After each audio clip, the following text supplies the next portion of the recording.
It was a quiet afternoon in the small Portuguese village of Serra Alta, a place nestled between rolling hills and olive groves. Life here was simple but unforgiving.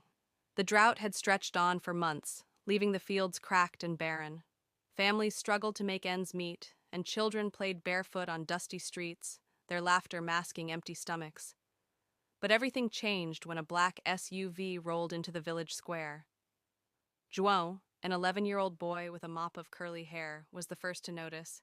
He had been kicking a makeshift soccer ball made of tied-up rags when the car stopped and the door opened. Out stepped a figure so familiar yet impossible to believe. Cristiano Ronaldo, the CR7, the man whose posters adorned João's room, whose name was scrawled across his only t-shirt.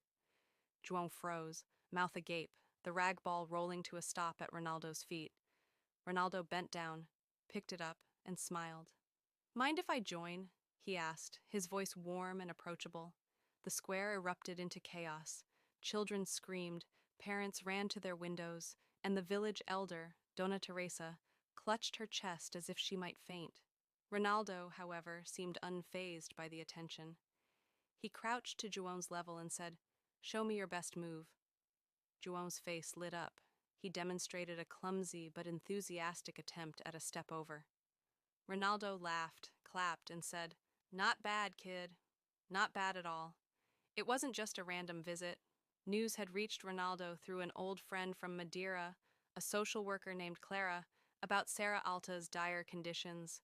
The village had been hit hard by economic downturns, and basic necessities like clean water and medical care were scarce. Ronaldo's arrival wasn't just to play soccer. He was there to listen, to understand, and to help. Clara introduced Ronaldo to Rosa, a single mother of 3, whose youngest, Miguel, suffered from a congenital heart defect.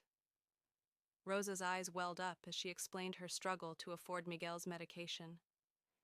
"Every night, I pray for a miracle," she said, her voice trembling.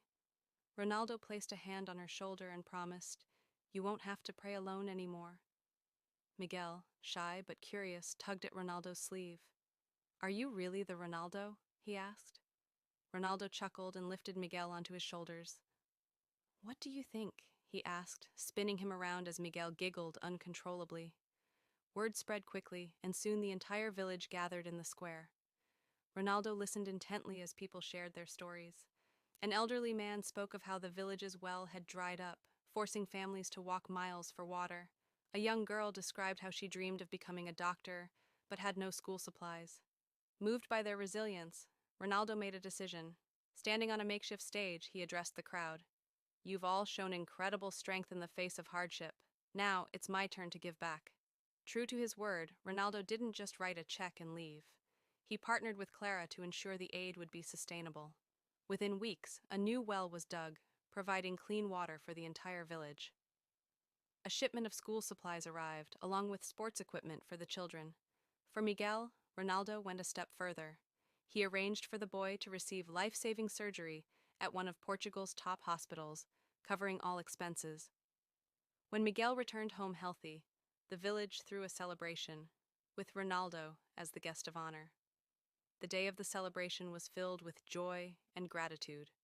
Ronaldo joined a soccer match, playing barefoot like the kids. At one point, he tripped over a stray chicken, sending the crowd into fits of laughter. "Even the best fall sometimes," he joked, dusting himself off. As the sun set, João approached Ronaldo with the rag ball from their first meeting. "Can you sign it?" he asked. Ronaldo smiled, took the ball, and wrote, "Never stop dreaming." CR7. Years later, Serra Alta thrived. The well never ran dry, the children excelled in school, and Miguel grew up to become a doctor. The village square now featured a small plaque that read, "In gratitude to Cristiano Ronaldo, who reminded us that even the biggest stars shine brightest when they bring light to others." Et João? He became a professional soccer player, carrying the rag ball as his most treasured possession. Because one afternoon, a boy's dream and a superstar's kindness collided, changing lives forever.